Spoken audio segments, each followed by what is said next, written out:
Muchas bendiciones, amiga, amigo. El día de hoy estamos hablando del sumo sacerdote, un hombre que tiene una corona, un cetro que tiene, obviamente, una cruz en su mano y dos seguidores. Está vestido de rojo con corona.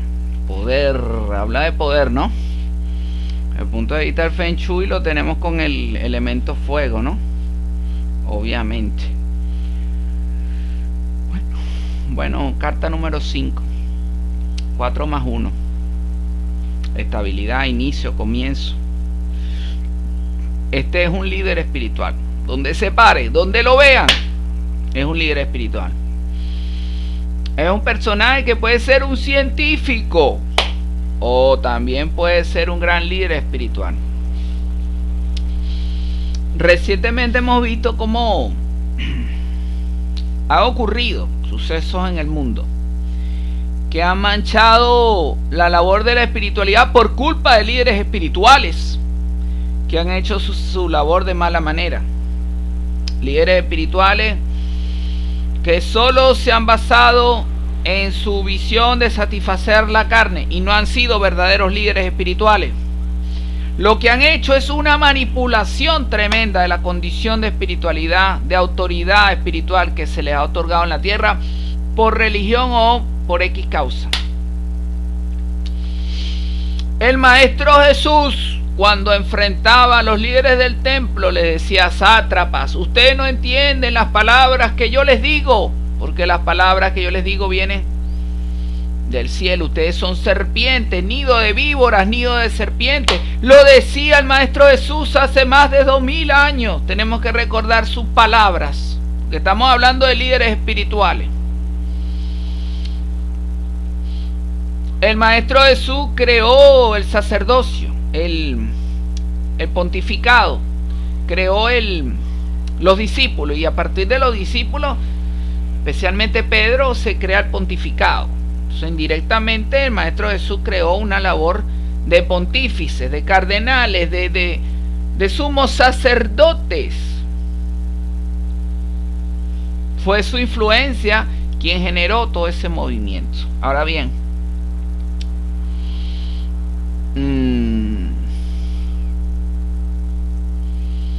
para hablar de un sumo sacerdote tenemos que hablar del Maestro Jesús. El deber ser y el no ser. El Maestro Jesús es el deber ser, y el no ser es lo que vemos hoy en día en las religiones. Religiosos se hacen multimillonarios, que tienen los apartamentos de lujo más importantes de las ciudades. Eso lo hemos visto, eso lo hemos presenciado, eso lo hemos observado. Y se comenta: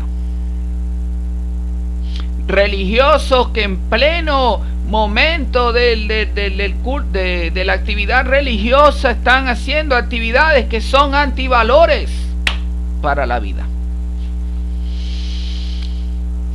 El sumo sacerdote en teoría debe orientar, pero en la práctica hemos visto que esta función ha sido tergiversada, muy tergiversada. Al hablar del sumo sacerdote nos tenemos que remontar a la mitología egipcia.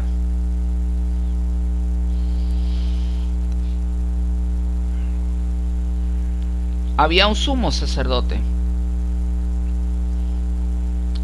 que era el encargado de embalsamar, de momificar a los muertos, para darle vida con esa vestidura de momia, darle vida en el mundo espiritual a esos seres que iban a ser juzgados donde Osiris.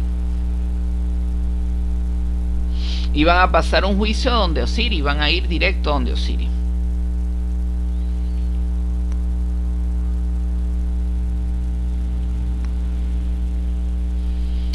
Entonces el sumo sacerdote en ese tiempo los envolvía como momia, les hacía un ritual para que ellos adquirieran vida con esa nueva vestidura en el más allá y transitaran hacia el más allá. El sumo sacerdote en los tiempos de Egipto tenía mucho poder económico, tanto como el Chanti, tanto como el primer ministro de Egipto, o tanto como como el propio gobernante de Egipto, tanto como el emperador. Entonces vemos que históricamente, ancestralmente, la figura del sumo sacerdote ha existido. Y se supone que tiene que darle un apoyo espiritual a las almas cuando pasan al más allá. En el caso de la civilización egipcia y en la China, las almas cuando van al más allá van rumbo hacia la constelación de Orión. Porque allá los espera, en el caso de la civilización egipcia, los puede esperar, si hicieron buenas obras, el cielo del dios Ra. Y si no, los espera el infierno, el purgatorio. Todo depende de lo que se diga en el juicio de Osiris, ¿no? Todo lo que depende de lo que se diga allí. Ahora bien,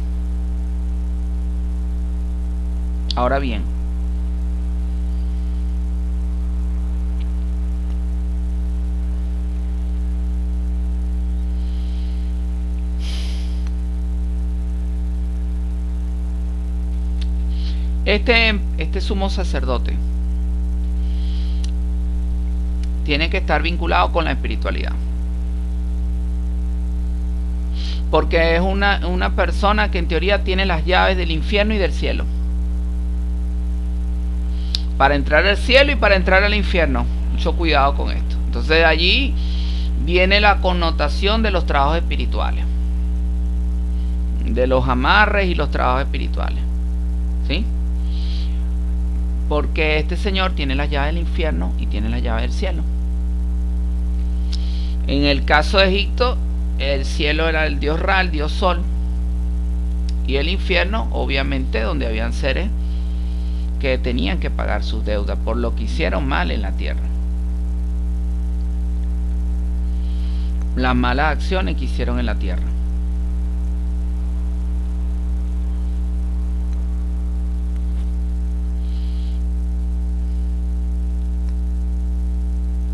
¿Qué significa tener la llave? Bueno, cuando se habla en la tierra de tener la llave, a veces se habla de triunfo, de éxito. Te doy la llave dorada del triunfo. Es una premisa metafísica. Si usted puede entrar al infierno y si usted puede entrar al cielo, conoce a esos seres de luz, los del cielo, los de sabiduría, y los del infierno, los de castigo. Entonces esta persona puede abrir portales, tanto celestiales como infernales. Ven el poder que tiene. Por eso en la antigüedad los emperadores buscaban seres espirituales para que los guiaran, porque allí es donde realmente reside el verdadero poder, y de eso se dieron cuenta muchos emperadores. ¿Se recuerdan del profeta Daniel? Y el rey Nabucodonosor llamó al profeta Daniel porque necesitaba que le permitieran interpretar el sueño. Recordemos aquel sueño donde llegaría la piedra a derribar la estatua del rey Nabucodonosor, que era el maestro de eso. Lo que el rey Nabucodonosor pensaba que iba a ser eterno, no, estaba plagado por una serie de gobernantes que vendrían después, que todos eran representados como monstruos. Eran imperios monstruíferos, eran imperios que estaban conectados con el mundo del infierno. Pero después llegaría la piedra que derribaría la estatua del rey Nabucodonosor, es decir, el maestro Jesús, el Mesías. ¿Se recuerdan del emperador de Egipto que llamó a José para que lo asesorara en el sueño, las 7 vacas gordas y 7 vacas flacas? Y José, como maestro espiritual, pasó a ser primer ministro, asesor, a dirigir los destinos de Egipto. Entonces, históricamente, quien maneja el mundo espiritual dirige el mundo terrenal, asesora en el mundo terrenal. Grandes, grandiosos, grandiosísimos profetas que manejaron el mundo espiritual y tuvieron influencia sobre el mundo terrenal. Edgar Cayce fue prácticamente el inventor de cómo soldar los huesos poniendo un palo, un tubo, una cabilla. Podían pegar dos huesos. Tesla, Nicolás Tesla, ¿se recuerdan de Tesla? Diseñó una nave espacial, por cierto, un ovni. Y sus investigaciones científicas fueron tomadas en cuenta.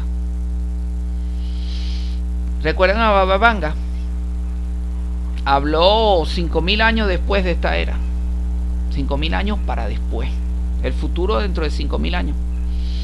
Habló de China, potencia mundial. Habló de la caída de Stanley, la muerte de Stanley. Tanto fue que Baba Vanga la llaman en la Unión Soviética para que sea asesor en el servicio de inteligencia. Que el conocimiento que manejaba era impresionante. Era espectacular. ¿Sí?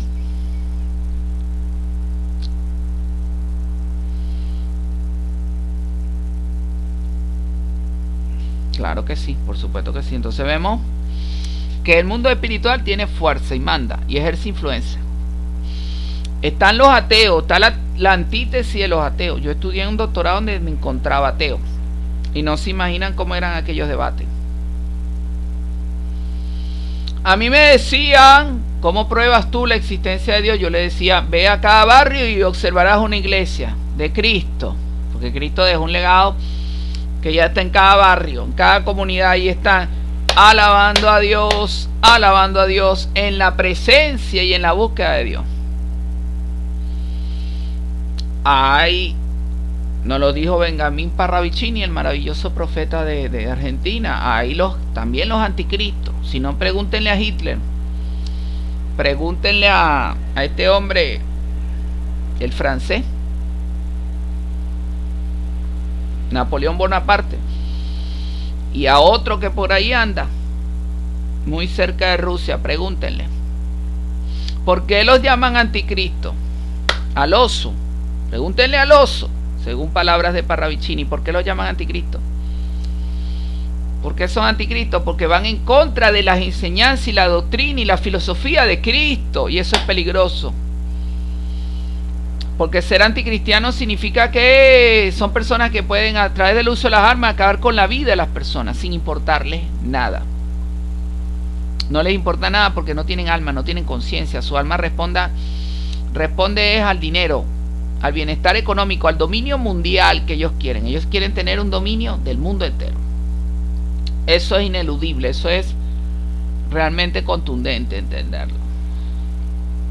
¿Ok? Bueno, tenemos que seguir hablando. Ya hablamos del cristianismo, de los cristianos y los anticristianos. El arquetipo de Cristo, que es el sumo sacerdote de la espiritualidad, y lo que es el anticristo, que ha sido representado por líderes belicistas que se encargan de la parte bélica.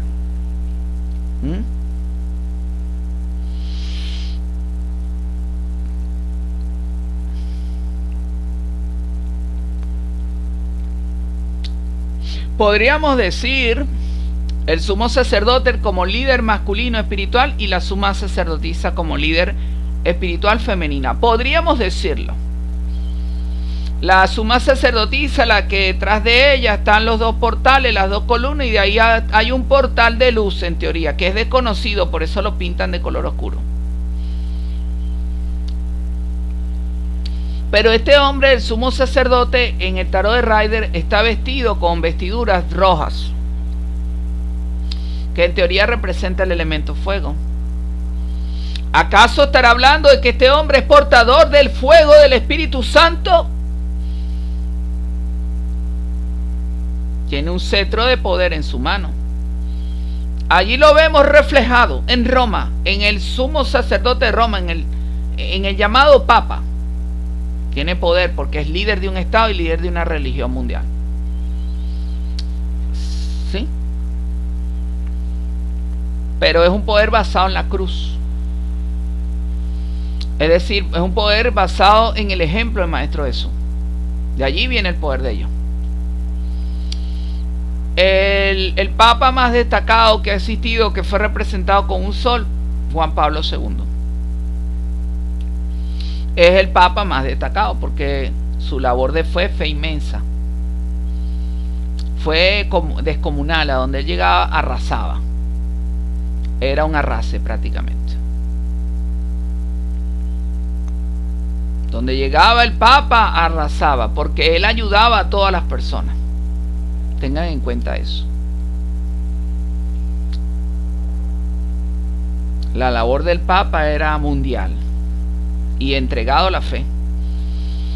Y no se retiró. No. Él estaba ahí en el balcón. En el balcón de ahí. De Roma. En Roma. Ahí dando misa. Y no se le entendía. Ya estaba muy mayor. Aparte fue víctima de varios intentos de asesinato. Lo intentaron matar. Por cierto, por allí anda una foto en la cual la Virgen lo sostiene mientras él va cayendo. Que al Papa hasta le dispararon y todo. Se atrevieron a todo. Y después el Papa fue a perdonar al hombre que le disparó. Fue a la iglesia, allá a la cárcel a visitarlo. A darle el perdón espiritual, porque perdón terrenal no lo tenía. Porque aquí tenemos leyes muy duras que castigan el homicidio. Que lo castigan con prisión, porque si no, imagínense, andaría todo el mundo por allí acabando con la obra de Dios. Y tengan cuidado con tocar la obra de Dios, porque la persona que toca la obra de Dios puede ser víctima de un castigo, porque Dios tiene sus leyes y eso lo entiende el sumo sacerdote, y Dios tiene su tiempo. Y Dios tiene sus seres espirituales, del bajo astral y del alto astral. Eso lo dice en la India. Hay los mundos superiores, los mundos intermedios y los mundos inferiores. Entendiendo en la India el prana como esa energía superior para avanzar y conectarse con un poder celestial llamado Dios. Shiva, en el caso de ellos, Shiva, por supuesto. O la diosa Kali, para nosotros, que viene derivando de la diosa Isis, diosa de la fecundidad, y puede pasar hasta nuestro tiempo como la Virgen, en un sincretismo que ha venido evolucionando. Porque recuerden que el culto a la diosa Isis, eso estuvo durante mucho tiempo, inclusive durante la era cristiana. Después de Cristo, 300, 400 años después de Cristo, se seguía el culto a la diosa Isis.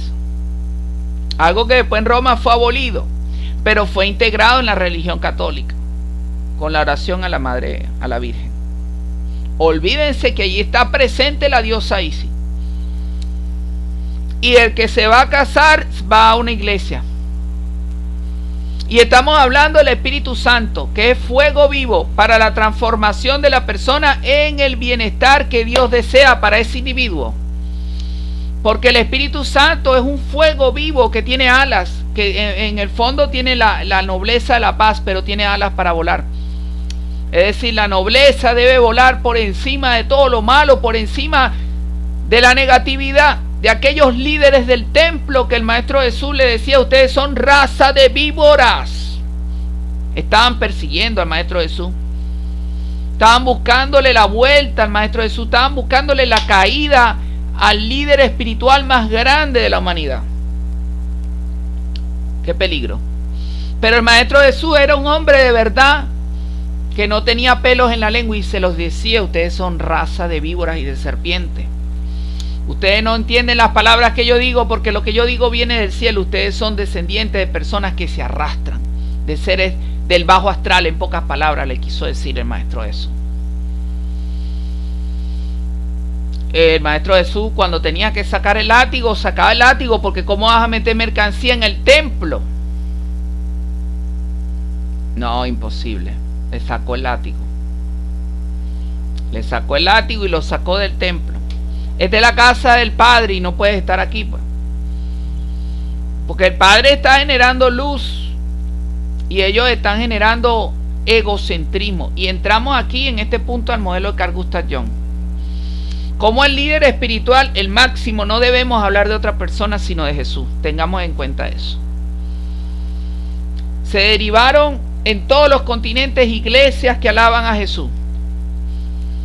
Antes que Jesús existió Buda y existió Lao Tse, pero no hay tantas iglesias de Buda, no hay tantas iglesias, tantos templos de Lao Tse.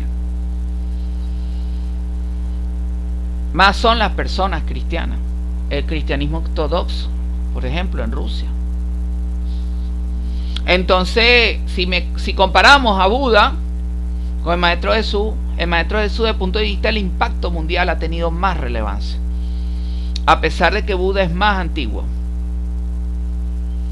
El cristianismo emergió a pesar del sufrimiento, porque fueron mártires los encargados, fueron martirizados, fueron mártires los encargados de difundir el cristianismo.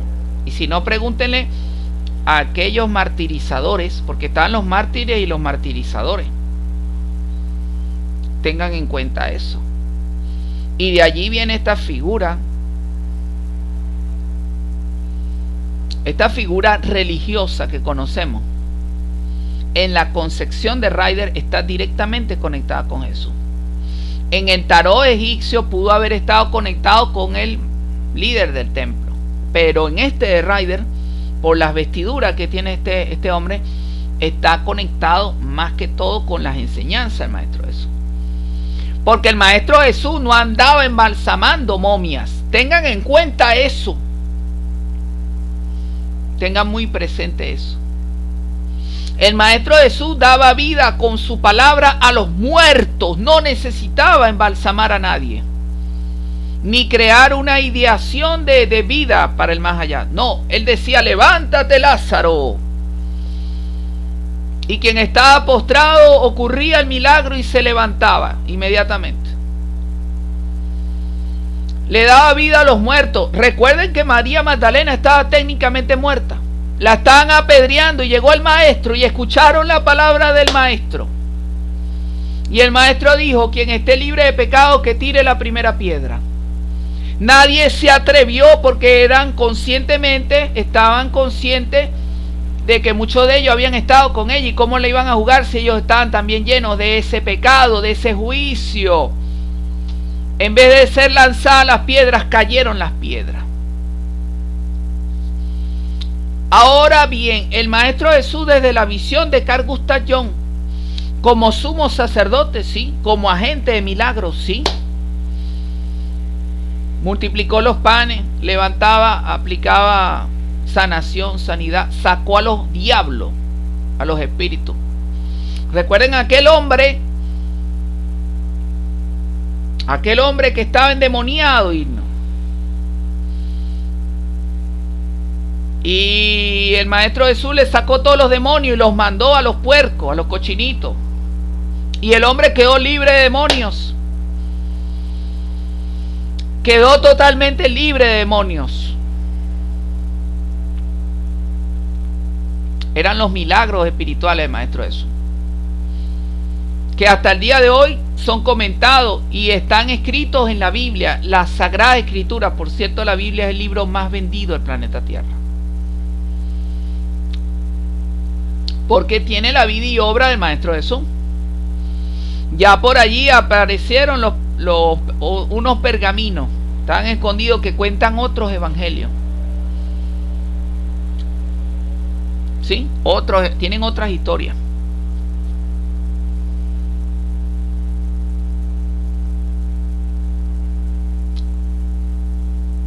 Los pergaminos apócrifos.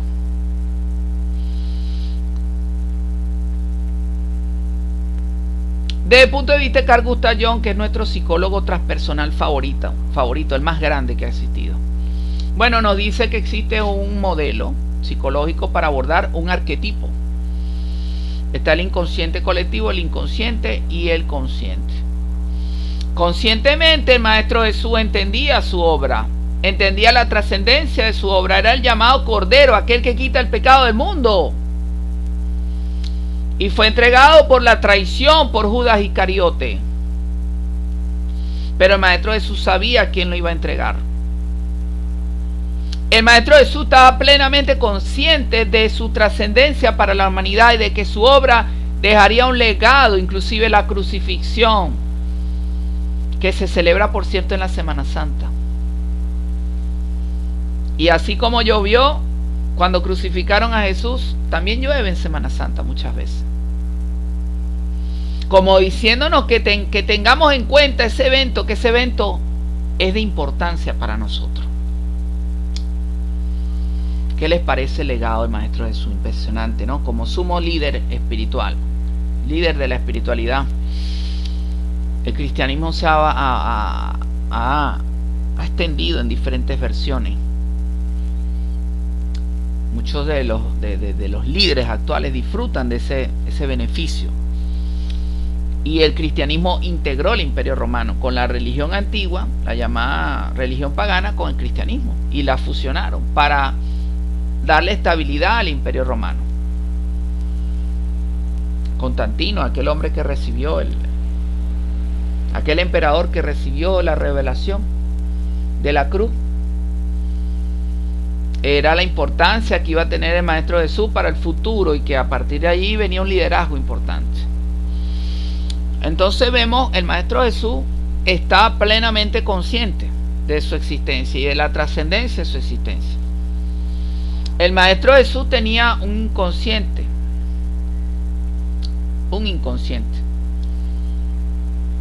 que era ese momento en el que fue al monte de Getsemaní a meditar y a orar.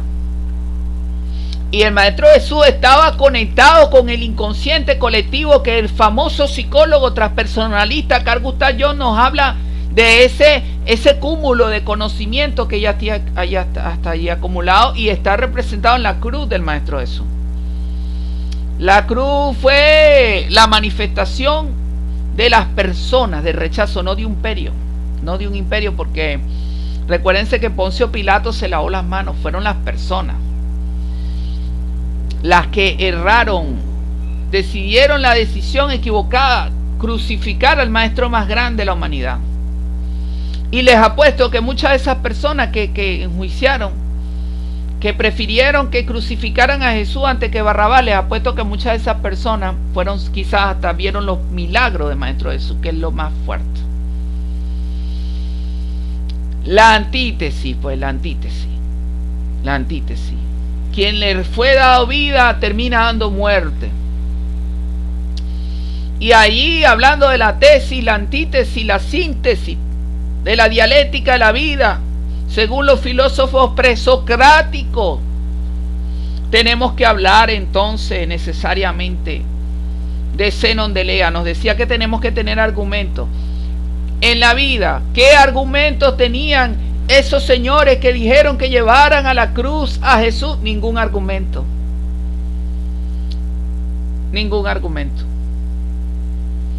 Porque el Maestro Jesús decía: soy el Hijo del Hombre. Siempre el Maestro Jesús nos aclaraba: soy el Hijo del Hombre. ¿Qué le molestaba a las personas el Hijo del Hombre?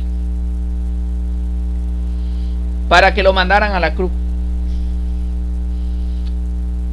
Él lo que quería era hacerles bien, y ellos terminando pagándole con mal.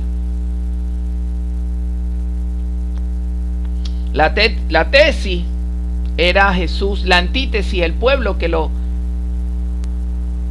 incriminó en un delito, y la síntesis, una crucifixión que pasa a formar parte de un legado en la Semana Santa para nosotros.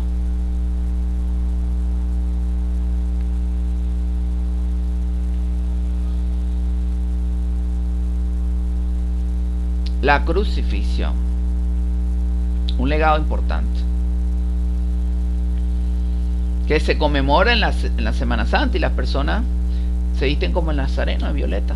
El violeta tiene el color en la metafísica, la transmutación, tengan en cuenta eso. Entonces la cruz es el perdón de los pecados, porque el Maestro Jesús pagó por pecados que no le correspondían. El Maestro Jesús le dijo a Judas Iscariote: ve y haz lo que tengas que hacer, hazlo ya. Jesús lo colgaron, y Iscariote no aguantó y se colgó él mismo, porque él se dio cuenta que 30 monedas de plata no tenían ningún valor. Había entregado al maestro más grande de la humanidad. Ya la vida no tenía sentido para él. La vida había perdido todo sentido.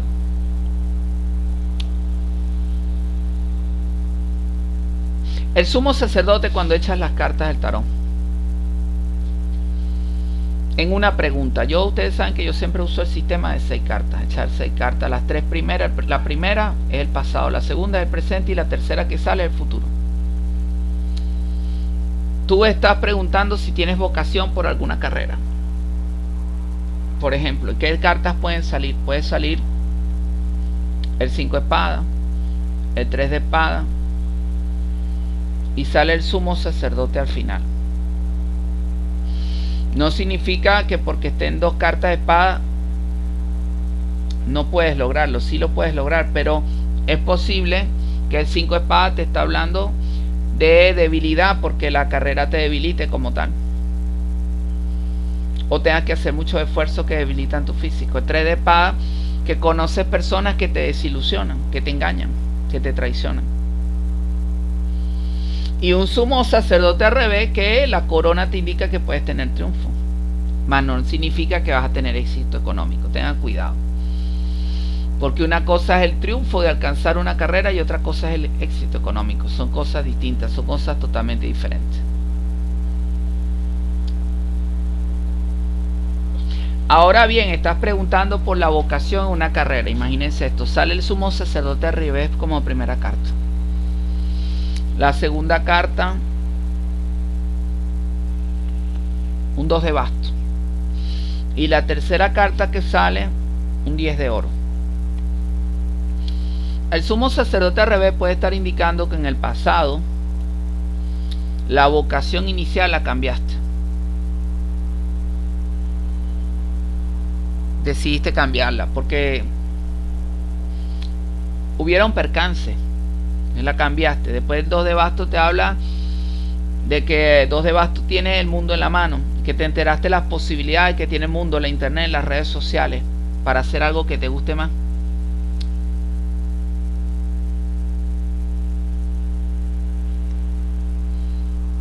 Y un 10 de oro al final, que ese conocimiento que adquiriste te llevó a encontrar, puede ser la pareja de tu vida. No significa que te vas a graduar. Porque, ay no, salió el 10 de oro. Ay no, salió el sumo sacerdote al revés. Sí, pero ten cuidado. El sumo sacerdote te está hablando de que la vocación inicial la cambia. El 2 de bastos te está hablando de que te enteraste de otras cosas que podías hacer en la vida.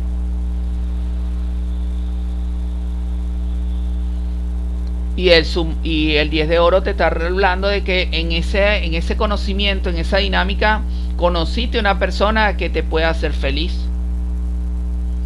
No, pero era una carta de oro. No, Enrique, ¿era una carta de oro? Sí, era una carta de oro. Pero ¿qué tiene esa carta el 10 de oro en el medio de Rider? Explíquenmela. Tiene una pareja feliz con el perrito, en teoría, rodeada de felicidad, de luz. ¿Era que te ibas a hacer rico? No. No, nada que ver. El sumo sacerdote, el 2 de bastos y el carro al revés al final.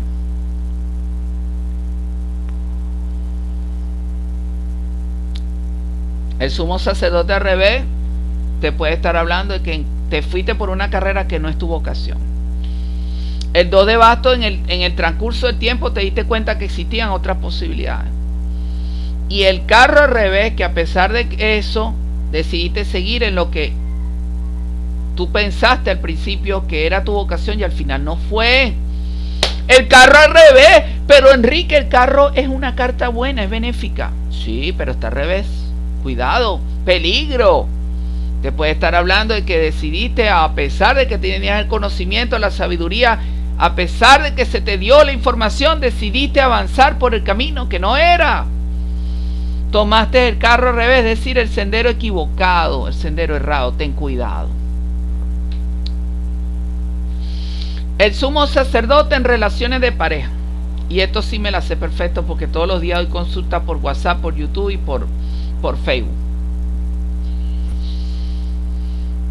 Puede estar hablando de una relación ideal. Miren, una persona me consultaba acerca de una pareja y le salía el sumo sacerdote, imagínense ustedes. Le salía 10 de oro, le salía caballo de bastos con sumo sacerdote. Y me estaba preguntando la muchacha por su pareja y yo le digo, bueno, prepárate con un ritual de llama gemela, de fresas con crema, porque eso es lo que te viene, es decir, te viene un deleite, te viene el fuego, la pasión. Fíjate que el sumo sacerdote está vestido de rojo, está vestido completamente rojo, te viene el fuego, te viene la pasión en el amor. Yo le decía a esa muchacha, pero es que nos vamos a ver este fin de semana, Enrique, en su apartamento. Bueno, prepárate una fresa con crema porque eso es lo que les viene. Ese mismo fin de semana durmieron juntos, les salía un caballo de basto, les salía 10 de oro con sumo sacerdote. Eso no hay vuelta atrás. No hay, en el amor, déjeme decirle, no hay ningún tipo de vuelta atrás. Eso es un viaje hacia el deleite y la pasión en el amor. Ahora que sale así un sumo sacerdote al revés con una muerte y un 3 de espada, cuidado, peligro, peligro. Sumo sacerdote, cogiste al revés, cogiste la persona que no era. La muerte, esa relación está marcada por vicios, por extremos. Muerte lenta para ti, eso es lo que te toca vivir. 3 de espada al revés, prepárate para la traición, la desilusión más grande, la infidelidad. Así interpreta las cartas, Enrique. Pasado, presente, futuro. Y te doy 3 cartas del tarot más por si tú quieres. Si tú quieres te doy 3 cartas más, que es el complemento de las interacciones, causa, efecto, pasado, presente, futuro. Todo eso ahí se vincula, se relaciona. Por si deseas tu consulta personal, me la pides, me la solicitas, con mucho gusto te apoyo. Bueno, amiga, amigo, hablamos de psicología transpersonal, hablemos de religión, de Jesús, hablamos del antiguo Egipto, hablamos de las consultas de tarot que Enrique da por WhatsApp, por Facebook, por YouTube. Todo esto para explicar al sumo sacerdote. Todo esto espero que haya sido de su agrado. A mí me fascina este tema. Es un curso completo, amplio, para aquellos que desean especializarse más en el tarot. Espero que les sirva. Y los que se están iniciando, que entiendan que tienen que manejar cultura y que sobre todas las cosas tienen que permanecer firmes en la vocación. Si usted tiene vocación, deseo de servicio y usted se mantiene en la oración, estará dando ejemplo de ser un buen líder espiritual o de avanzar fuertemente en la espiritualidad. Recuerden, amiga, amigo, este fue el curso de tarot. Hoy hablando del sumo sacerdote, expresado por los cielos, comentado por Enrique. Estoy cada día para apoyarlos desde mi grupo de Facebook, Pensamiento Dorado. Muchas gracias a todas y todos. Muchas bendiciones. Amén.